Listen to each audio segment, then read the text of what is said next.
गुह्यमध्यात्मसंज्ञितं यत्त्वयोक्तं वचस्तेन मोहोऽयं विगतो मम मोहोऽयं विगतो मम। हम हर रोज कुछ अभ्यास करते हैं और अभ्यास में महाभारत का अभ्यास चल रहा है और साथ में बैठकर प्राणायाम भी करते हैं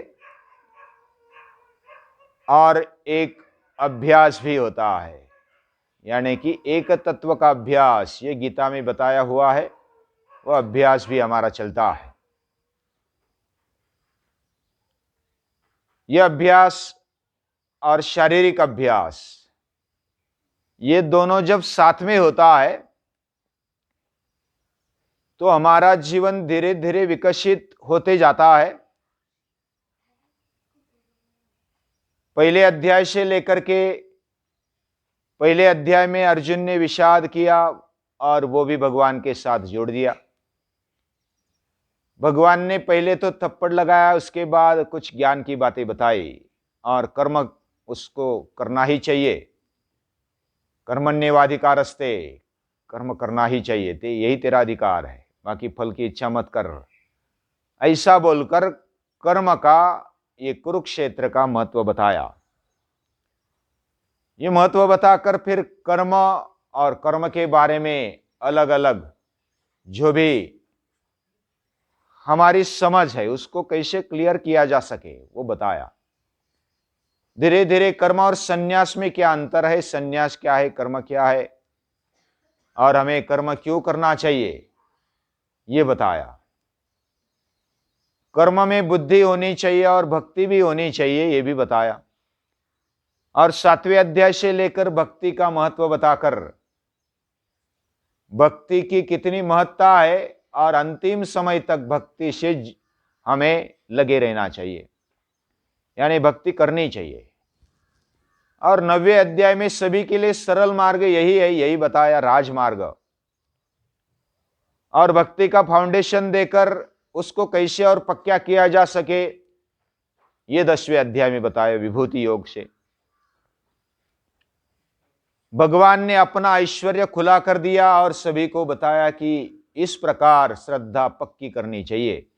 भगवान हर क्षण में है, हर कण कण में है और ये विभूतियां समझकर हमें हमारी दृष्टि रखनी चाहिए।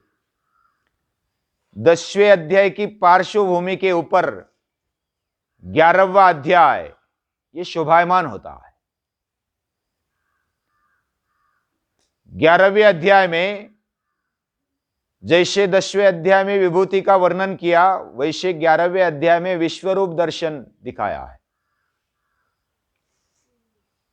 यानी मेरी विभूतियां कहां कहां है, पूरे विश्व में व्याप्त है, अगणित ऐसी विभूतियां है और वह विभूति का प्रैक्टिकल करके दिखाया। हालांकि अर्जुन की भी मन की उत्सुकता थी कि आपने जो बताया है क्या वह सही है और मैं उसको देखूं, मेरी विवेक बुद्धि उसको स्वीकार तब करेगी जब आप दिखाएंगे। और वह भी विनम्रता के साथ बताया है। ये जो भगवान ने बताया कि ये विभूति ये पूरे विश्व में व्याप्त है और सभी ओर से भगवान हम पर प्यार बरसाते हैं, वह प्रेमल है। और ऐसी प्रेम भरी भावना को खड़ा करना ये जीवन का सत्य बताया। बहुत सारे महापुरुषों ने इस पर भक्ति रसायन के द्वारा मधुसूदन सरस्वती तथा नारद भक्ति सूत्र के द्वारा नारद मुनि, महर्षि देवर्षि नारद भक्ति की और प्रेम की महिमा बताते हैं। प्रेम ऐसा सर्वव्यापी होना चाहिए, हर एक के अंदर हमारी प्रेम भावना जुड़नी चाहिए और वसुधैव कुटुंबकम की भावना, वासुदेव सर्वमिति की भावना भगवान ने खड़ी करने का प्रयास किया है। ये अर्जुन को निमित्त बनाकर हमें सभी को बताया, पूरे मानव मात्र को बताया। 10वें अध्याय में विभूति योग का वर्णन, विभूति का वर्णन अर्जुन ने सुना और एक मन में मोह का आवरण तो निकल गया। मोहोयम विगतो मम, यानी आपका वचन सुनकर मेरा मोह निकल गया। और अब तक भगवान के अनुग्रह से ये हुआ है, और आपने जो भी गुह्य गूढ़ अध्यात्म बताया, आत्मज्ञान की बातें बताई, वह बहुत ही बढ़िया, और उससे प्रभावित हुए अर्जुन। ये दिखाई देता है अर्जुन प्रभावित होकर, और एक विनम्रता आ गई है। पहले विनम्रता नहीं थी, मेरा रथ ले चल, एक ऑर्डर देता है अर्जुन। और बाद में मन्यसे यदि तत्शक्यम मया द्रष्टुमिति, प्रभो आपकी अगर इच्छा है। भगवान का महत्व अर्जुन ने समझा। ये केवल सारथी नहीं है, ये कोई महान शक्ति है, और ये महान शक्ति के सामने मैं खड़ा हूं, ये अर्जुन ने पहचान लिया। और ये बहुत बड़ी बात है। भगवान को थोड़ा सा भी अगर हम पहचानेंगे तो हमारे में विनम्रता आएगी। जीवन मेरा एक अलग है, एक खुमारी भी बढ़ेगी और विनम्रता भी बढ़ेगी। ये दोनों बातें हैं। और इस बात को ध्यान में रखते हुए अर्जुन ने कहा कि मोहोयम विगतो मम, मेरा मोह निकल गया है। तूने जो वचन कहा, आपने जो वचन कहा, यत्वयोक्तम वचस्तेन अयम मोहा विगतः, ये मेरा मोह निकल गया है, जो मोह हुआ था। और आपने जो भी विभूति बताई, वह विभूति बताकर मेरा मन एक प्रज्ञा चक्षु से भर गया है। और प्रज्ञा चक्षु यानी कि अलग दृष्टि आना, अलग दृष्टि मेरे जीवन में आ गई है। और मन्य से यदि तत्शक्यम मया द्रष्टुमिति, प्रभो ये आपका जो रूप है, ये मैं देखना चाहता हूं। और इतना बोलते ही भगवान खुश हो गए कि मैं जो बता रहा हूं, ये अर्जुन मुझे रिस्पांस दे रहा है। कोई अगर बोलता है और सामने से रिस्पांस आ रहा है तो बड़ा आनंद आता है। बोलने वाला भी खुश होता है, सुनने वाला भी मन लगाकर सुन रहा है, ऐसा देखकर बोलने वाले के और उत्साह बढ़ जाते हैं। तो अर्जुन ने सुना और वो समझ रहा है, बुद्धि से समझ रहा है, और वो ध्यानपूर्वक सुन रहा है। ऐसा जब भगवान को लगता है तो भगवान आनंद में आकर, अरे तू ये चाहता है, और वो प्रिय भी है,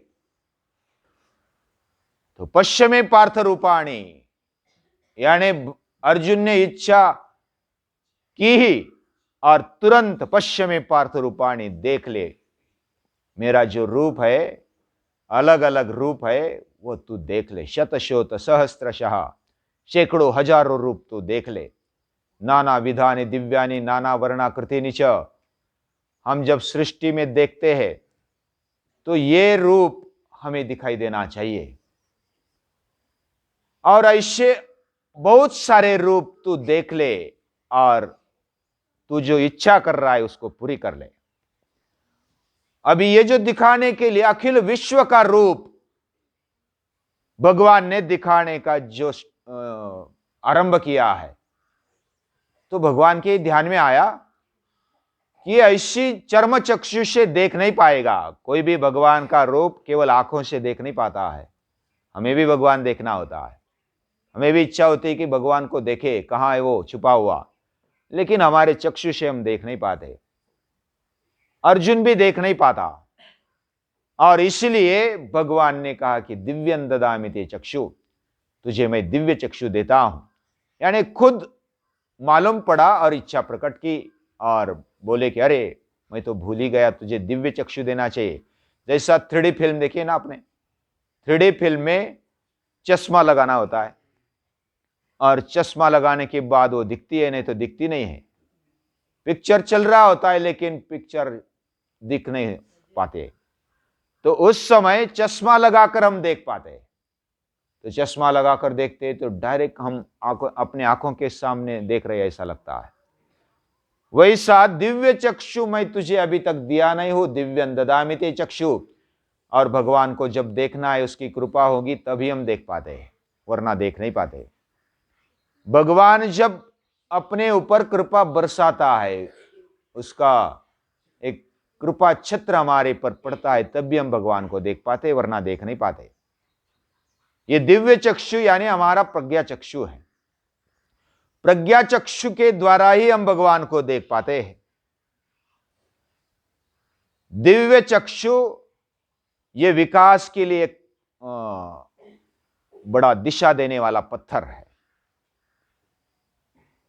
ये भगवान को समझने की एक विशिष्ट भावना है, दृष्टि है, और इस दृष्टि को पाने के लिए अभ्यास की आवश्यकता होती है, मूर्ति पूजा की आवश्यकता होती है, हमारी मन को शुद्ध बनाने की आवश्यकता होती है। और धीरे धीरे स्थूल मूर्ति पूजा छूट जाती है और भगवान को हम पूरे सृष्टि में देखने का प्रयास करने लगते हैं। और विश्वव्यापी भगवान को, ये अनंत मूर्तियों को निर्माण करने वाले का दर्शन तब होता है। आधुनिक मानव प्रज्ञा भी इस विश्व रूप को देख नहीं पाते, लेकिन जब अलग दृष्टि से देखते हैं तो गॉड पार्टिकल दिखाई देता है। समझ में नहीं आता क्या है, कौन सी शक्ति है, और वो गॉड पार्टिकल दिखता है। और ऐसे शक्ति को देखने के लिए हमारी दृष्टि संकुचित नहीं होनी चाहिए। जब हमारी दृष्टि संकुचित नहीं होगी, व्यापक होगी, तब हम देख पाएंगे। यानी इस दृष्टि से अगर देखना है तो जो समझो कि बच्चे हैं, वो क्या समझते हैं कि हमारा विश्व कितना है, मैं और मेरी माँ, मेरा बाप, मेरा कुटुंब, ज्यादा से ज्यादा, इसके परे बच्चे नहीं देख पाते ज्यादा करके। ये संकुचित दृष्टि है। और वैसे माता पिता भी इसके आगे नहीं है। माता पिता भी सोचते हैं कि ये मेरा बेटा, ये मेरा परिवार, बस इतना ही विश्व है, उसके लिए अगर कोई जीता है तो बस जीता है, नहीं तो नहीं जीता है, मेरा शत्रु है वो। इस प्रकार देखने वाले ये जो बेटे भी है, बाप भी है, माता भी है। माता पिता को ऐसे सोचना चाहिए कि जो मैं अपना समझता हूं, क्या वो टिकेगा, कितने साल टिकेगा। व्यक्ति हो, वस्तु हो या पदार्थ हो, जो मैं अपना समझ रहा हूं, क्या वो मेरे साथ आएगा। ऐसा सूक्ष्म दृष्टि से विचार जब करने वाली दृष्टि है, वो प्रज्ञा चक्षु है। और प्रज्ञा चक्षु ही दिव्य दृष्टि की तरफ जाता है। और इसलिए तू अलग दृष्टि से देख ले, दिव्य चक्षु से देख ले, ऐसे भगवान कहते हैं। और इसके लिए एक अभ्यास, जैसे कठोपनिषद में कहा है, सुसूक्ष्म बुद्धि से उसको देखना चाहिए। हमारे स्थूल या तो भौतिक जीवन के ऊपर उठते हुए उसको देखना चाहिए, तब हम विश्व रूप को देख पाएंगे। तो अर्जुन को भी बोला कि तुझे दिव्य दृष्टि देता हूं, तू देख ले। तो और क्या क्या देखता है अर्जुन, आगे कैसा विश्व रूप है, वो हम आगे देखेंगे। आज के लिए इतना ही।